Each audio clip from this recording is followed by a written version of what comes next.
Hello, everyone. This is Pal Ponder on Weather coming at you with another video. In today's update, we're going to be talking about a severe weather outbreak this week. So, before I do get started, if you do like weather related content, please subscribe to my channel and definitely share with your friends on social media. All right, so let's delve into the details. Let's start off with the overall surface map this morning, and we've got a lot going on the next couple days. We've got that cold front that actually lifted back up as a warm front. We talked about that strong low pressure trough digging into the west coast. Now that's actually pulling in into West Texas, bringing in some of that warm Gulf air. And starting this afternoon, especially later on this evening, we've got some severe weather we're going to have to be dealing with in West Texas with that severe possibility, and as well as heavy rain going into the Dallas-Fort Worth area, where we actually have a flash flood watch now between now through Wednesday evening. So let's take a look at the Storm Prediction Center. They actually highlighted an area for slight risk coming up for tonight, for Tuesday night, for Abilene, Wichita Falls, Denton, Midland, and as well as Louisville. All this area will be under the gun for isolated tornadoes, large hail, and some damaging winds.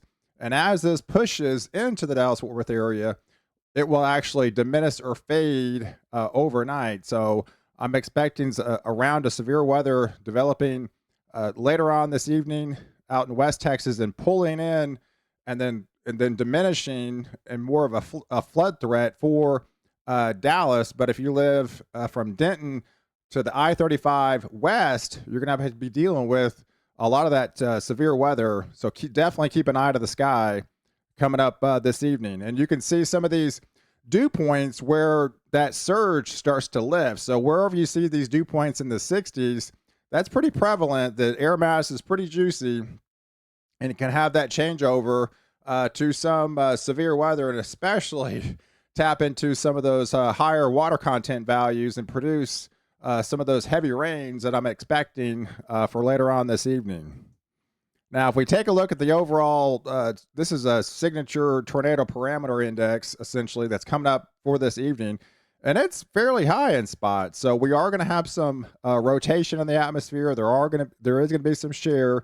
So we are going to have to be dealing with potential tornadoes and isolated tornadoes in West Texas, and will feed into to the Dallas-Fort Worth area. But I'm thinking it will actually start to diminish as it moves west into the Metroplex. So definitely keep an eye out in the sky for later on this evening, for 6 o'clock Tuesday through about 2 to 3 o'clock in the morning for this area for severe weather. Now, if we extend the view and take it into Wednesday, so we have another system kind of like reload. So there's multiple disturbances throughout the week, and this is by Wednesday, which is even going to be a greater chance severe weather.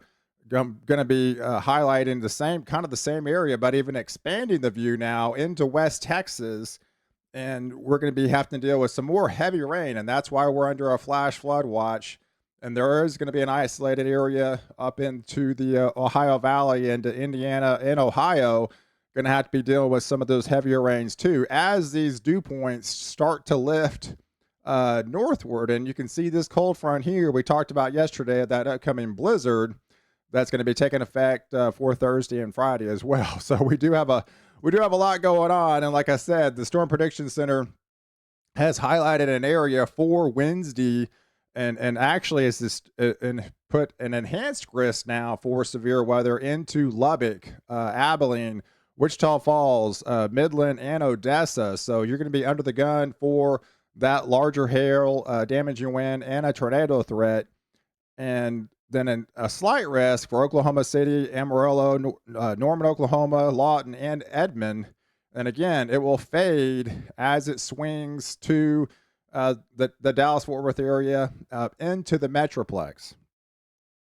But if we expand the view and kind of zoom in and what these risks are, we see we've got the tornado risk, and this basically brown shaded area is about a 5% chance of a tornado, and the green shaded area it's about a 2% chance. So severe weather can be fairly tricky. I mean, in Nashville the other night, about 3 weeks ago, they actually had about 2% chance of a tornado. So just because it's a 2% chance, don't let your guard down saying it's might not happen. So a lot of these dynamics in severe weather, it's about timing, about the lift, the spin in the atmosphere at the right time, and all the dynamics come together. So it can happen, even though you do have a 2 or 5% chance of something happening. It just basically it's a probability index of a tornado within 25-mile radius of your home, and that's essentially what that means. It's not like it can happen; just the probabilities are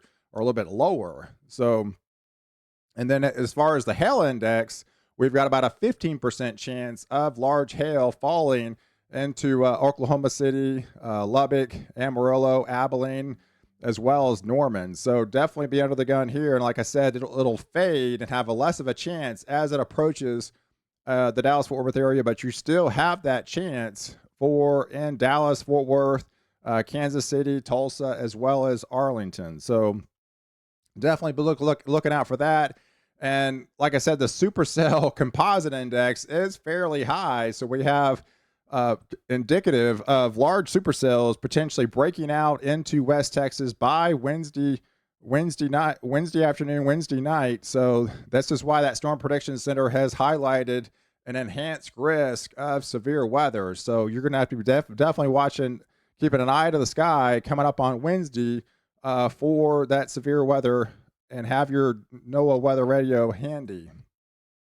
Now, if we take a look at the dew points, you can actually see these surge, and that's why the severe weather kind of starts to push further north as these higher dew points push further north. And now they're getting into Arkansas, getting into Missouri, start getting into the Ohio Valley, into Tennessee and Kentucky area. So we're going to have to be, as we go out throughout the week, we're going to have to be dealing with a lot of that severe weather lifting northward.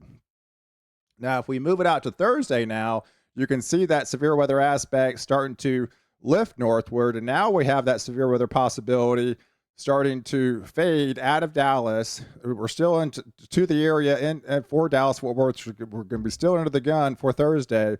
But now we're focusing more of an area into Arkansas, going into Missouri, and starting to feed into Illinois, and then kind of transition into more of a heavy rain event into the Ohio Valley and parts of Kentucky, and especially Indiana, into Ohio, where you're going to be dealing with some of those warmer temperatures. But again, we do have a strong cold front, so now we're going to have to be dealing with timing on how fast this cold front plays a part, because this will potentially undercut the storms and would limit the severe weather aspect as we push into Thursday and to Friday, as we start getting further northward.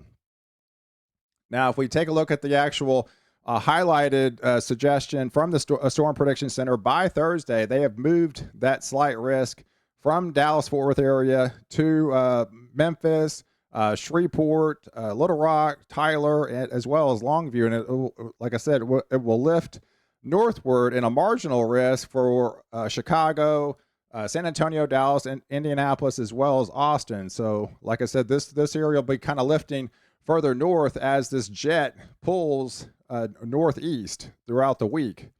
Now, like I said, you can see these dew points. These dew points start to surge in the 60s into Illinois, Indiana, and Ohio. So essentially, you kind of need about a 60-degree dew point to get severe weather. It's more of a higher probability to get severe weather. So where this demarcation lies, and like I said, it'll fade as the further north you get. So I've been having a lot of questions. Are we going to get severe weather into Indiana, Illinois, and Ohio? Yes, I think you are. You have a lot less of a chance, and it's more of a heavy rain event rather than a severe weather threat in this area, because a lot of this is going to be undercut by this strong cold front that's going to be moving in by Thursday, and it's pretty prevalent. This is essentially by Friday morning, and this kind of shows you the demarcation line of this strong cold front. We're going to have to be dealing with that blizzard that we talked about yesterday, dropping temperatures in the single digits. But you see these this warm surge out ahead of it. You got temperatures in the low 60s into Indiana and Ohio. So, like I said, this cold front is going to be swinging southeast by Thursday night into Friday morning, undercutting some of that severe weather. And you can see the surface map by Friday morning of where it's actually lies, where that juicier air taps into. Now it pushes more towards the Houston area, a lot further into Louisiana and Mississippi, and start getting into Kentucky. But you can see the Ohio Valley start kind of on the edge even by Friday morning. So I think it's, like I said, just going to be more of a heavy rain event rather than a severe weather threat for you guys up here, because it's just the tapping into that colder air. So, but if you take a look at the overall rainfall for the next 7 days for a week, I mean, that's why we're under a flash flood watch here. All these areas are saturated soil, so they don't need any more rain, but unfortunately we're going to get it. So we're going to be dealing with not only the severe weather threat, but also a flooding threat with these heavier rains as these torrential downpours come in for Tuesday through essentially Thursday night into Friday morning with this event. So, but another culprit, a kind of a welcome relief, and you can see that stronger cold front by Saturday, where we had temperatures on Friday morning into the low 60s. Now we're talking 20s into the Illinois and Ohio Valley. So that's going to be a pretty a big swing for you guys, a 30 to 35 degree, if not almost 40 degree swing as far as low temperatures. So, and this colder air does push, a little bit further southeast. So even Dallas-Fort Worth area, you're going to be waking up to some upper 30s and near 40 degrees by Saturday morning. So definitely a stronger cold front on the way. So, but I wanted to give you definitely a heads up. It's going to be an active week with the severe weather. I appreciate you guys watching and staying with me. Be sure to like this video and definitely subscribe to my channel. And let me know in the comments below if you've actually seen, if you witnessed or have actually even experienced a tornado in your life. I'd love to hear from you. So definitely catch me in the next video where I protect you before and after the storm.